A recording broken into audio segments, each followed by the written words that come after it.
afternoon, everybody. This is your host, Uncle Drums. It's another session of question and answer time. I've got the man himself, Mr. Donald Hayden. How are you, sir? Greetings in the name of the Most High God. I'm blessed. Blessed to have you here, brother. Peace, yeah? Alright, so we're going to ask you a couple of questions. I'm going to keep it moving. We know you're a busy man teaching the youth them and all them thing there. So, a couple of questions and we're gone, yeah? Respect. Alright. So, how important in 2015 is the black culture, and what do we need to do to keep it strong and keep it running? I think it's important. I think it's self-awareness, being aware of what contribution we're giving majorly to the environment that we live in, whether it's been through the arts, intellect, intelligence, business, all sorts of things. So that's really important. I think once you know where that is, it's about working together as a community, dispelling those kinds of myths that we're unable to work together. I think once, put your monies together and come with a business plan, a great idea. And, it's important for us to have a legacy for our young people, because with the economical downturn, really, our young people are being left without work or in difficulties, and we're pushing them out there to and educate them, thinking that someone else is going to give them a job. I'm not saying that's not the case, but wouldn't it be fantastic, amazing, great if we ourselves decide, you know what, instead of putting our kids out, we're going to provide a future for them. Definitely. Get the parents together with these ideas, develop this social entrepreneurial attitude, all these different things. If you look into the community now, air products, our food are being sold by other members of the community who don't really give back other than providing us a service. Yeah, that's right. It's important for those basic things. There's a very, very, very much skilled people in the community, for our community, and if we just put our heads together and focus on the doing, then I think we can find great ways for people to invest and to start those businesses there. So that's great. Respect. I like that, Don. Let's move on. Our black youth today, do you think that it's getting better for them? Do you think that they're getting out of control? What's your take on them? I think the take is that there are more young black youths doing better than worse.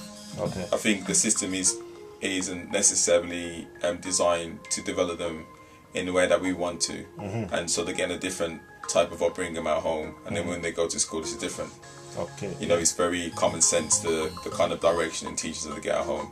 It's a generalization. When they go to school, it's different. So the system isn't necessarily the best for them to develop as young people, but nevertheless, this is what we have to work with.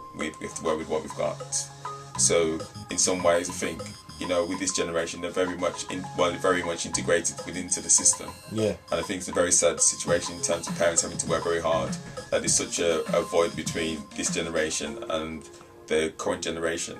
So therefore, a lot of them are, or again, I don't like to generalize, but our young people are being influenced by media, by other types. And so in some ways, there is a brainwashing process. The brainwashing process has been going on for a long time. Yeah. So it's I want now kind of attitude. I think this is generally with young people anyway.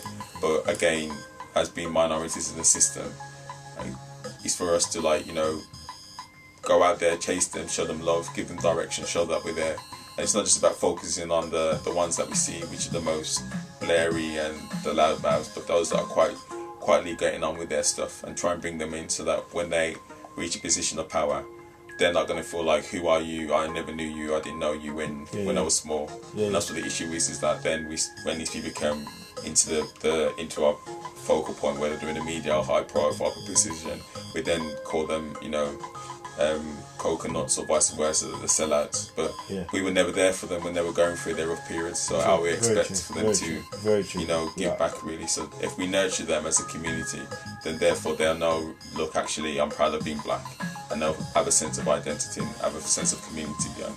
Real talk. Love that one there, Don. Love that one there, mate. That was proper. All right. When it comes to economy, how do you see us, as a race of people? How do you see us building? How do you see us growing right now? The reality of it is that a lot of the wealth has been siphoned off to the small percentage of the wealthy.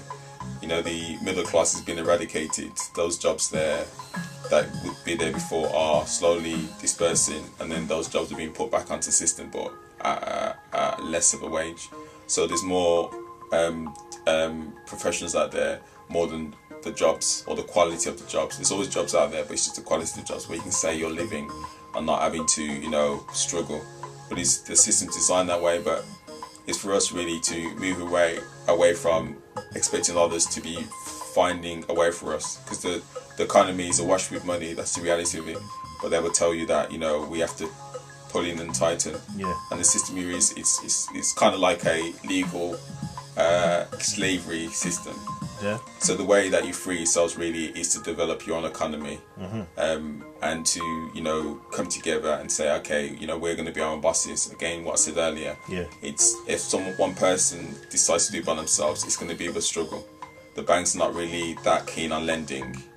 We're putting money into them to say, but their mentality is about, we look after our own first. Yeah, that's so right. this is all of a design. So it's about, you've got money in your pocket. You know, we started off with the partner system and everything else. It's about deciding, look, you know what, take away this mistrust within the community, these lies that have been put in there, and decide, you know what, yeah, what can we do for our kids?